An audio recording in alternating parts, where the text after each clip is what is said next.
सुखो बुद्धानम् उपादो सुख सद्धम्मदेशना सुखो संगस्य सामग्री समग्गानं तपो सुखो समग्गानं तपो सुखो।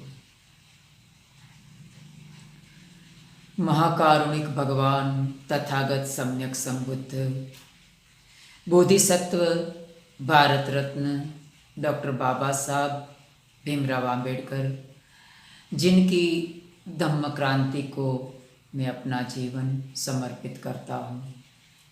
हमारे पूज्य गुरुवर्य भदंत प्रज्ञा बोधि जी, जिनके चरणों में सादर प्रणाम वंदन, और हमारी चैनल को देख रहे सभी श्रद्धावान उपासक एवं उपासिकाएं।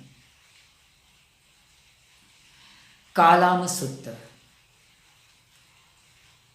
कालामो नाम की एक बस्ती थी जो कि केसी मुत्त नाम के नगर में निवास करते थे।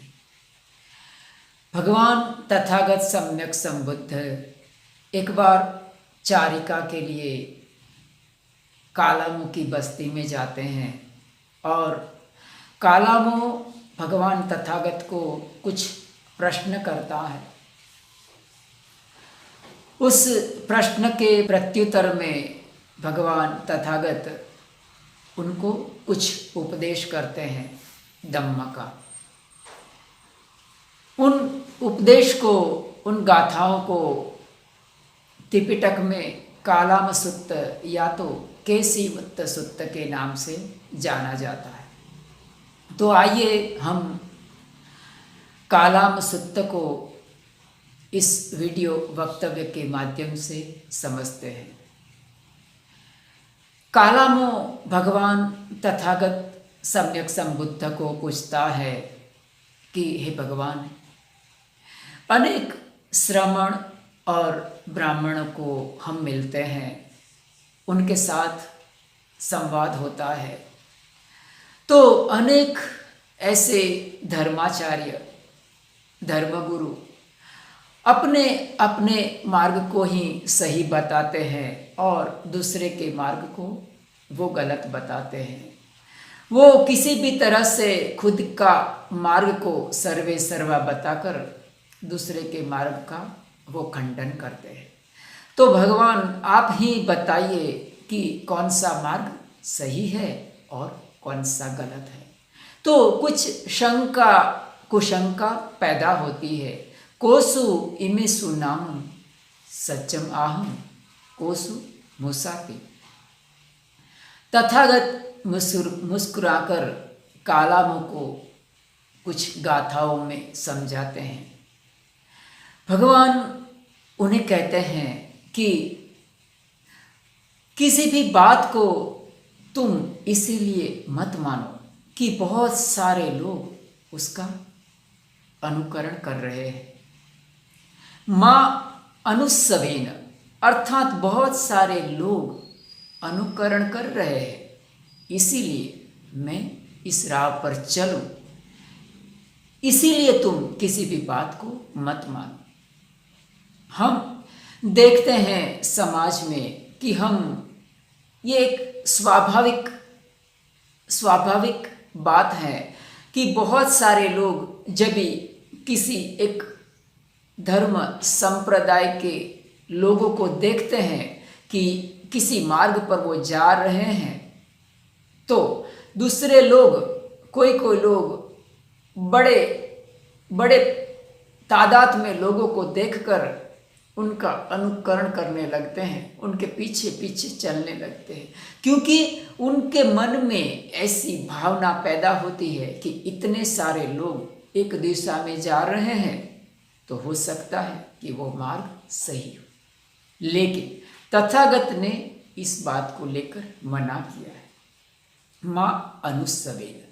आगे तथागत कहते हैं कि कालामो, तुम इसीलिए किसी भी बात को मत मानो कि बहुत सालों से या तो सदियों से, युग से कोई परंपरा चली आ रही है। होता है ना, हमारे जीवन में, हमारे समाज में हम देखते हैं कि किसी भी बात को हम रोजाना रोजाना हमारे पुरखों से, पुरखों के पुरखों से भी कोई बात चली आ रही होती है और उन्हें हम बड़े ही शिद्दत से हम उसे फॉलो करते हैं।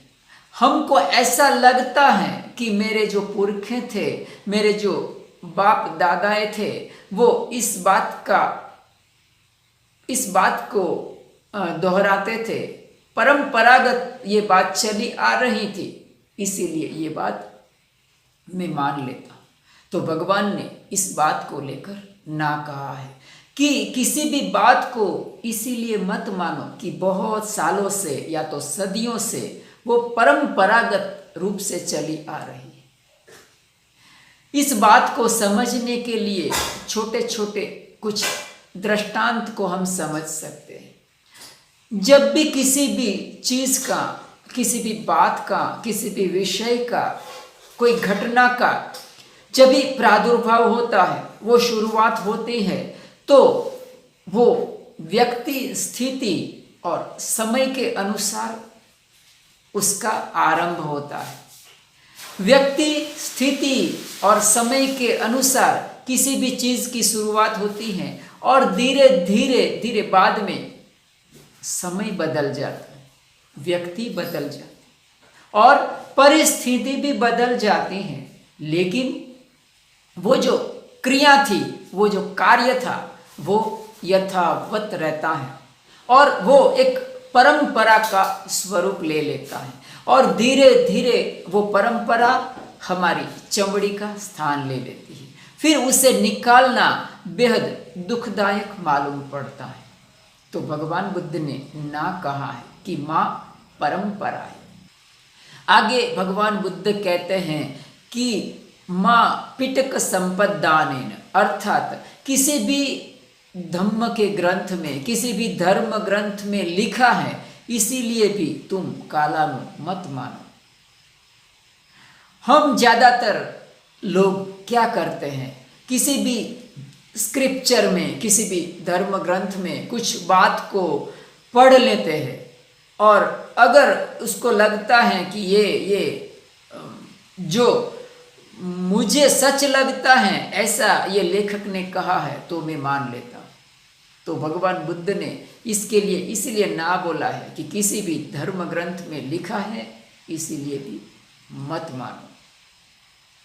आगे भगवान तथागत कहते हैं कि माँ तक्क हेतु माँ नय हेतु।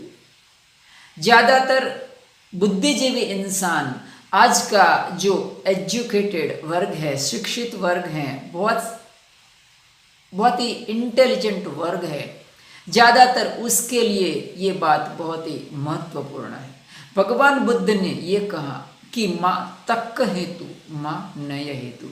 बात को कालामो तुम इसीलिए मत मानो कि वो तर्क संगत है। बात को तुम इसीलिए भी मत मानो कि वो न्यायपूर्ण है। ये बात बड़ी ही किसी किसी को चुभने वाली हो सकती है, लेकिन भगवान बुद्ध ने कहा है कि तर्कपूर्ण हमारी दृष्टि से हो सकती है, तर्क संगत न्यायपूर्ण बात हमारी दृष्टि से तर्क संगत और न्यायपूर्ण हो सकती है, लेकिन दूसरे की दृष्टि से वो तर्क संगत और न्यायपूर्ण नहीं हो सकती।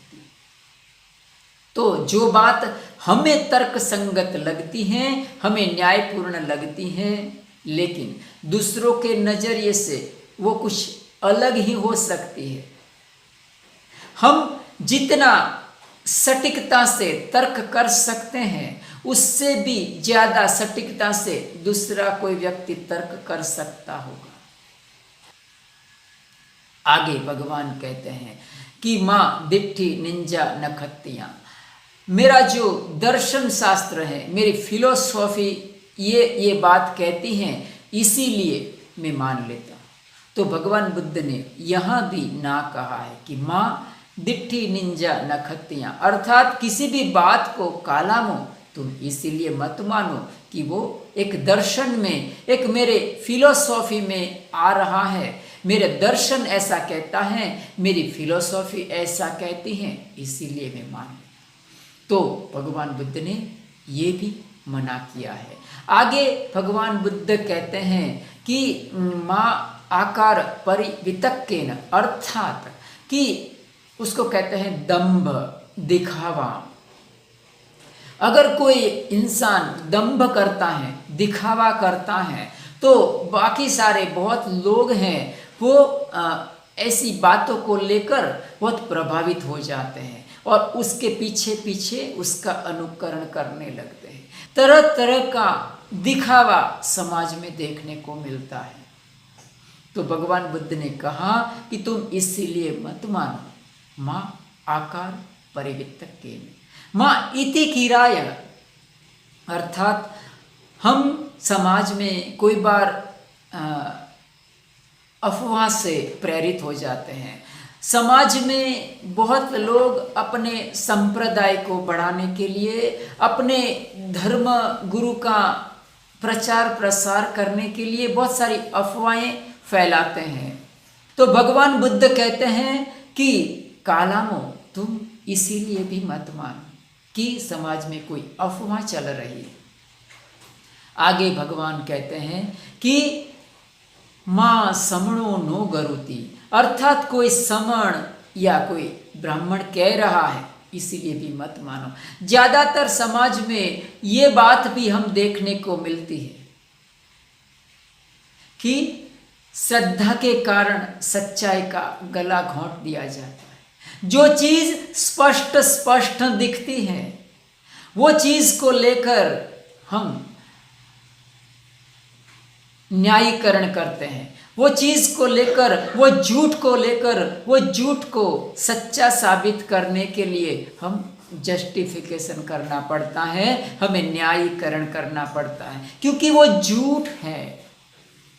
तो भगवान बुद्ध कहते हैं कि माँ समणो नो गरुति, कोई समण या तो कोई ब्राह्मण कह रहा है, इसीलिए भी कालामो मत मानो। आज की दुनिया में, ये बुद्धिजीवी दुनिया में ऐसा अक्सर देखने को मिलता है कि श्रद्धा के कारण सच्चाई का गला घोंट दिया जाता है। तो आगे भगवान बुद्ध कहते हैं, तो आखिर माने कैसे? प्रश्न यह उपस्थित होता है क्योंकि तथागत सम्यक संबुद्ध ने हमारे लिए सब द्वार को बंद कर दिए, कोई भी द्वार हमारे लिए खुला नहीं रखा है। माँ पिटक संपदानिन, कोई धर्म ग्रंथ का भी द्वार खुला नहीं है, किसी किताब का द्वार भी खुला नहीं है। माँ तक हेतु, माँ नय हेतु, तर्कपूर्ण है इसीलिए भी मत मानो, न्यायपूर्ण है इसीलिए भी मत मानो। तो कैसे माने? तो तथागत कहते हैं, यदा तुम्हें कालामो अतनोव जाने यात, इमे धम्मा अकुशला इमे धम्मा सावज। कालामो तुम मानो मत, तुम जानो। अतनोव जान, तुम स्वयं जानो। तुम्हें ही किच्चम आतपम अखा तारो तथागता, पटी पन्ना पमोखंती जायनो मार बंधना। भगवान बुद्ध तो मार्ग को दिखाने वाले हैं, चलना हमारा काम है। तो भगवान बुद्ध ने प्रतिपादन करने के लिए कहा है, उन्होंने मार्ग पर चलने के लिए कहा है। अध्ययन एक बात है, अध्ययन का प्रतिपादन करना, अध्ययन का अमल करना दूसरी बात है। भगवान बुद्ध ने आनापान सती और विपස්සना की बात की है, ध्यान करने की बात की है, मैत्री भावना की बात की है। तो इस तरह से हम धम्म का प्रतिपादन कर सकते हैं। तो हमें कुछ दूर चल के कुछ उसका अभ्यास करके हमें मील का पत्थर दिखाई देता है। जब भी हमें मील का पत्थर दिखाई देता है तो हमें मंजिल के ऊपर हमारा कॉन्फिडेंस बढ़ता है कि मील का पत्थर दिखाई देता है तो निश्चित ही आगे हमें मंजिल मिल सकती है। तो इस तरह से हम एक तरह से कह सकते हैं कि अतनो जाने यात, हम कह सकते हैं कि हम जान रहे हैं। तो भगवान बुद्ध ने इस तरह की बात की थी कि जब तक हम अनुभव के आधार पर किसी भी सत्य को जब समझते नहीं हैं, तब तक वो सत्य सत्य है इस तरह का हम आग्रह नहीं कर सकते हैं। तब तक हम यही कह सकते हैं कि मैं मान रहा हूँ। मानना एक ओपिनियन मात्र है, मानना एक हमारा मत मात्र हो सकता है, उसमें सच्चाई नहीं हो सकती है। इसीलिए भगवान बुद्ध ने जानने के लिए कहा है अतनो जाने यात, हमें स्वयं जानना चाहिए। जब सत्य को, जब इस सच्चाई को हम अनुभव के आधार पर जानते हैं तो हम किसी भी बात को लेकर उसे अच्छी तरह से हम समझ सकते हैं। तो ये था कालाम सुत्त। तो आज के दिन बस मैं इतना ही कहूँगा और मैं यहीं पर मेरी धम्मवाणी का समापन करता हूँ। सबका मंगल हो, सबका मंगल हो, सबके जीवन में खुशहाली आए, हमारे पुण्य कर्म में सब भागीदार बने। साधु साधु साधु।